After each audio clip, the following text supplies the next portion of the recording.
முஸ்பாத் சொந்தங்களுக்கு வணக்கம். இந்த காணொலியில் பல விடயங்களை பற்றி பார்க்க போகிறோம். அதில் குறிப்பாக இந்த தேர்தல் முறைமைகளில் உள்ளூராட்சி சபை தேர்தலில் இந்த தங்களுடைய கூட்டணி அமைச்சு எப்படி ஆட்சியை கைப்பற்றப் போகின்றார்கள் என்று பல விடயங்கள் வெளியாகி கொண்டிருக்கிறார். அதே நேரத்தில் ஆண்ட்ரூ மார்சநாயக்கனுடைய தேசிய மக்கள் சக்தியினர் தான் கொழும்பில் வந்து கொழும்பு மாநகர சபையை கைப்பற்றுவார்கள், ஒரு ஆட்சி அமைப்பார்கள் என்ற விடயம் தொடர்பாக பலரும் பேசி கொண்டிருந்தாலும் அதில் குறிப்பாக விஜித ஹேரத் அவர்கள் பேசுகின்ற பொழுது என்ன விஷயத்தை சொல்லியிருந்தாங்கன்னா, கொழும்பில் நாங்கள்லாம் ஆட்சி அமைப்போம் ஏன்னா ஐக்கிய மக்கள் சக்திக்கு குறைந்த அளவிலான வாக்குகள்லாம் இந்த கொழும்பில் பெறப்பட்டிருக்கிறது. ஆகவே இந்த வாக்கு எண்ணிக்கை அதிகமாக இருக்கிற நாங்கள்லாம் இந்த கொழும்பில் ஆட்சி அமைக்கிறதுக்குரிய ஒரு தகுதி நிலையம் பெற்றிருக்கின்றோம் என்ற பொருள்பட அவர் பேசியிருந்தார்.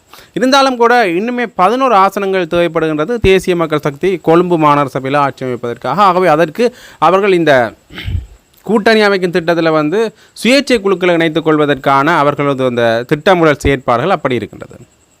அந்த வகையில் இது இவ்வாறாக இருக்க இன்னொரு வகையில் வந்து தமிழ் தேசிய மக்கள் முன்னணியுடைய தலைவர் கஜேந்திரகுமார் பொன்னம்பலம் அவர்கள் என்ன விஷயத்தை சொல்கிறாருன்னு பார்த்தீங்கன்னா, நாங்கள் அதிகமாக வாக்குகளை எடுக்காத, நாங்கள் முன்னணி வகிக்காத சபைகளில் வந்து தமிழ் கட்சிகள் வந்து தங்களுடைய ஆட்சி அமைக்கிறதுக்கு நாங்கள் எந்த வகையிலையும் தடையாக இருக்க மாட்டோம், அதற்கு ஆதரவை தான் நாங்கள் தெரிவிப்போம் என்கிற வகையில் வந்து கஜேந்திரகுமார் பொன்னம்பலம் அவர்கள் கூறியிருந்தார். ஆகவே இந்த மிகப்பெரிய சபைகளில் ஒரு சபையாக இருக்கின்ற ஜாழ் மாநகர சபையை வந்து இப்போ இன்னுமே சரியான ஒரு நிலைப்பாட்டுக்கு வரையில்லை. சங்கு சின்னத்தில் இருப்பவர்கள் தமிழரசு கட்சிக்கு தங்களுடைய ஆதரவை தெரிவிப்பதாக குறிப்பிட்டிருந்தாலும் கூட இந்த மாநகர சபைகளை அமைப்பதில் வந்து ஒரு கடும் சிக்கல் நிலைமை காணப்பட்டதை பார்க்கக்கூடிய மாதிரி இருக்குது. அந்த வகையில் அண்மையில் சிவமோகன் கூட சுமந்திரன் அவர்கள் மேலே தன்னுடைய விமர்சனத்தை முன்வைத்திருப்பார். அதாவது வந்து முன்னைய காலகட்டங்களில் இனப்படுகொலை நடக்கவில்லை என்கின்ற பொருள்பட பேசின சுமந்திரன் அவர்களை தான் நாங்கள் இன்றைக்கு ஆதரித்து கொண்டிருக்கிறோம் என்ற விஷயத்தை அவர் சொல்லியிருப்பார். கிட்டத்தட்ட தமிழரசு கட்சியினுடைய இப்பத்திய நிலைப்பாட்டை அவர் விமர்சித்து தன்னுடைய அந்த ஊடக சந்திப்பை நிகழ்த்தியிருப்பார். அதில் இந்த அவர் முக்கியமான ஒரு விடயத்தை சொல்கிறார் என்று பார்த்தீங்கன்னா, இந்த கனடாவில் தூபி கட்டப்பட்டதுக்கு, அதாவது நினைவு தூபி கட்டப்பட்டதற்காக அவர் தன்னுடைய வரவேற்பையும் அதில் தெரிவித்திருந்தார். இப்படியாக பல விடயங்கள் இந்த மாநகர சபை தேர்தல் தொடர்பாக நடந்த வண்ணமே இருக்குது. அதில் குறிப்பாக நாங்கள் இன்றைய முன்னைய காணொலியில் சொன்ன மாதிரி ஜேவிபியினர் வந்து இந்த தனித்தனியாக போட்டியிட்டவர்கள் வந்து இதில் இப்போ வந்து சேர்ந்து சபைகளை கைப்பற்றுவதற்கு இருக்கணும், அது வந்து உண்மையிலேயே ஒரு ஒழுங்கு விதி மீறல் என்று ஜேவிபியினுடைய செயலாளர் டில்வின் சில்வா அவர்கள் கூறியிருந்தார். இப்படியாக பல விடயங்கள் தொடர்பாக இந்த ஜேவிபிக்கும் தமிழ் தேசிய பரப்பில் பயணிக்கிற கட்சிகளுக்கும் இடையே ஒரு முருகல் நிலை இருக்கிறத நாங்கள் பார்க்கக்கூடிய மாதிரியே இருக்குது. ஏண்டா எப்படியாவது வடக்கு கிழக்கில் இருக்கிற சபைகளையும் கைப்பற்றி விட வேண்டும் என்ற ஒரு எண்ணத்தில் தான் தேசிய மக்கள் சக்தி இருக்குது. அது நாங்கள் கண்கூடாக பார்க்கக்கூடிய ஒரு விடயமாக இருக்குது. ஏன்னு பார்த்திங்கன்னா, இந்த தேசிய மக்கள் சக்தியினுடைய இந்த அடுத்த கட்ட நகர்வுகள் உள்ளூராட்சி சபைகளை மையப்படுத்தியதாக தான் இருக்குது. ஏன்னு பார்த்தீங்கன்னா, ஜனாதிபதி தேர்தலில் ஓரளவுக்கு வரவேற்பு கிடைத்தது அவர்களுக்கு. அதே மாதிரி பாராளுமன்ற தேர்தலில் வடக்கு கிழக்கு பகுதிகளிலேயே அவர்களுக்கு அமோக வரவேற்பு கிடைத்தது. இப்போ அவர்கள் இந்த வரவேற்பை குறைத்து கொண்டார்களாக இருந்தால் மக்கள் அவர்கள் மேலே அவநம்பிக்கையை வைத்திருக்கின்றார்கள் என்ற விடயம் தெளிவாகிவிடும். ஆகவே அதால் இவர்கள் என்ன செய்கிறார்கள் என்றால், இந்த உள்ளூராட்சி சபைகளை எப்படியாவது கைப்பற்றி விட வேண்டும் என்கின்ற ஒரு நகர்வுகளைத்தான் மேற்கொண்டு வருகிறார்கள் என்று சொல்லணும். அதற்குத்தான் அவர்கள் பல்வேறு சபைகளை நாங்கள் கைப்பற்றுவோம் என்ற விஷயத்தையும் திருப்பி சொல்லிக் கொண்டிருக்கின்றார்கள்.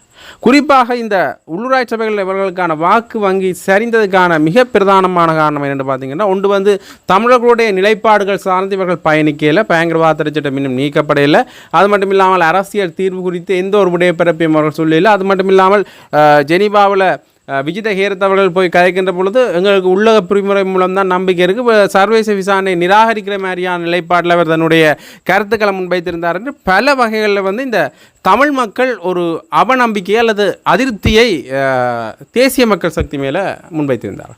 அதே மாதிரி தெற்கு பரப்பிலையும் சிங்கள பரப்பிலையும் இவர்களுக்கு வாக்கு வங்கி சரிந்திருந்தது. கிட்டத்தட்ட இந்த நாங்கள் முன்னைய காணொலிகளில் சொன்னது மாதிரி 13% மேற்பட்ட சரிவு வந்து இவர்களுக்கு பாராளுமன்ற தேர்தலை விட உள்ளூராட்சி தேர்தலில் இருந்தது.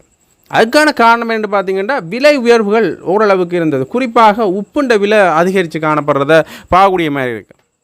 என்ன பார்த்திங்கன்னா, இப்போ ஆணையரவு உப்பளம் திறக்கப்பட்டது என்கின்ற பேர் தான் இன்னுமே இந்த ஆணையரவு உப்பளத்தின் இருந்து உப்புகள் ரிலீஸ் ஆகலை. அதிலே இடையக்க நிறைய பேர் பிரச்சனைகள். அப்போ ரஜலுணு என்ற பேரில் இருந்து அப்படி ஆணையர் உப்பாக அது மாற்றப்பட்டதுன்றது ஒரு பெரிய விளக்க பிறப்பில் இருக்குது.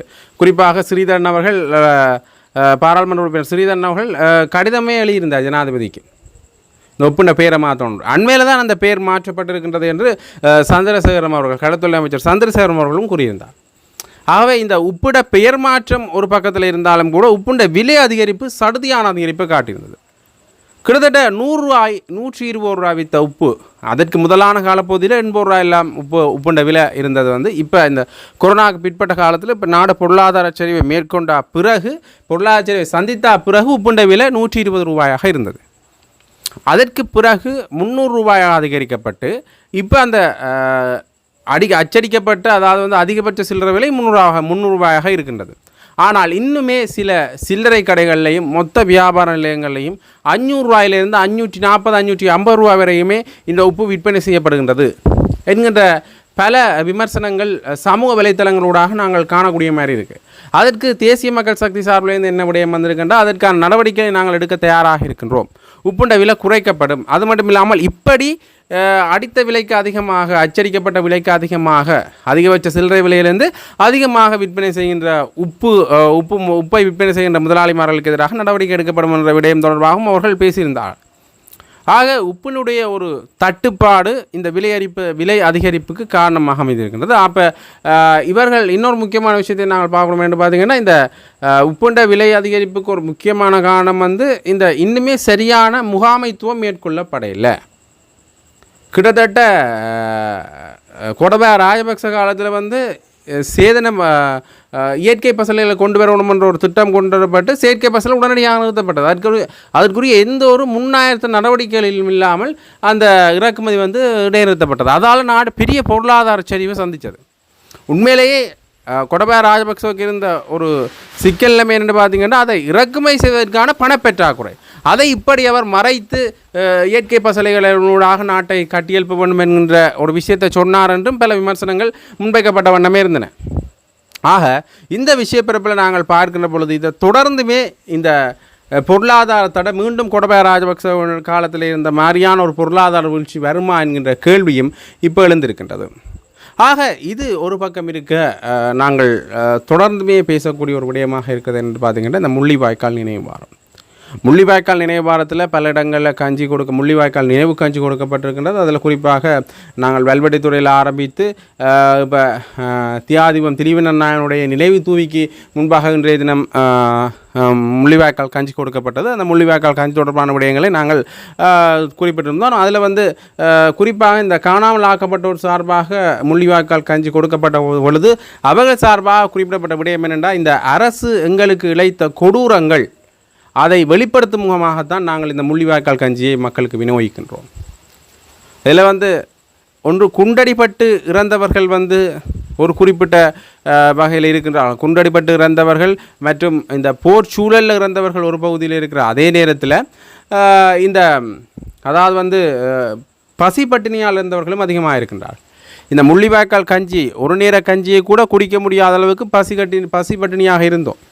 எங்கள்கிட்ட இந்த ஒரு புடி அரிசியத்தன்னு நாங்கள் கொடுத்து தான் இந்த முள்ளிவாய்க்கால் கஞ்சியை குடிக்க வேண்டிய ஒரு சூழ்நிலையே எங்களுக்கு இருந்தது. இதை குடிக்காமே எத்தனோ சிறுவர்கள் இறந்து போயிருந்தார்கள். குறிப்பாக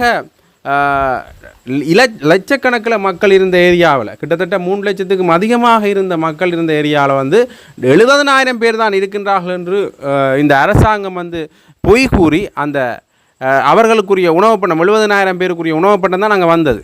அதால் பட்டினி சாவு அதிகரித்தது அதிகமாக இருந்தது என்று அண்மையில் ஸ்ரீதரன் அவர்கள் கூட தன்னுடைய பாராளுமன்ற உரையில் கூறியிருந்தார்.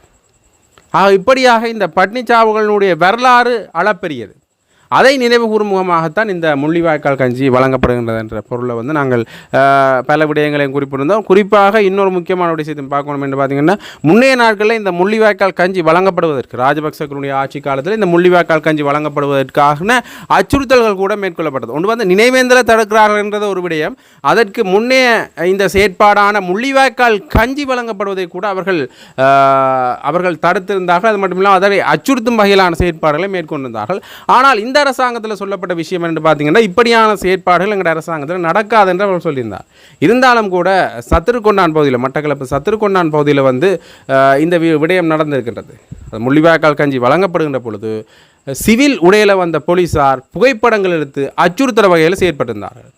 நாடாளுமன்ற உறுப்பினர்கள் மற்றும் சிவில் செயற்பாட்டாளர்கள் சேர்ந்து அவர்களை எச்சரித்த பிறகுதான் அவர்கள் அங்கிருந்து வெளியில் சென்றிருக்கின்றார்கள். இப்படியாக இந்த ஆட்சியிலும் கூட இந்த அச்சுறுத்தல் நடவடிக்கைகள் தொடர்ந்து இடம்பெற்ற வண்ணமே இருப்பது தொடர்பான விமர்சனங்களும் பலராலேயும் முன்வைக்கப்பட்டு கொண்டே இருக்கின்றது. ஆகவே இவர் இனி இந்த நினைவேந்தல்கள் இப்போ நிறைவடைந்த பிறகு, அதாவது மே 18 நினைவேந்தல்கள் நிறைவடைந்த பின்னர் அடுத்ததாக நாங்கள் எதிர்கொள்ள போகிற முக்கியமான விஷயம் என்று பார்த்தீங்கன்னா மாவீரர் நாள். இந்த மாவீரர் நாள் இவர்கள் ஆட்சிக்கு வந்த பிறகு வந்த மாவீரர் நாளில் இவர்கள் கொஞ்சம் இலகுதன்மையை காட்டியிருந்தார்கள் என்கின்ற விடயத்தில் பேசியிருந்தார்கள். அதாவது இலகுதன்மையை அவர்கள் காட்டியிருந்தார்கள் என்று பலரும் இவர்களுக்குரிய பாராட்டுக்களை தெரிவித்திருந்தார்கள். ஒரு பக்கத்தில் அதற்கான விமர்சனம் வந்திருந்தாலும் கூட, அதாவது முன்னைய நாட்களையும் இப்படித்தான் நடந்தது, இப்போ அதை நாங்கள் பெரிதுபடுத்த வேண்டிய அவசியம் இல்லை என்று தமிழ் பிறப்பிலிருந்து பலரும் கூறியிருந்தாலும் கூட அவர்களுக்கான வரவேற்பு, தேசிய மக்கள் சக்திக்கான வரவேற்பு அதிகமாக இருந்தது.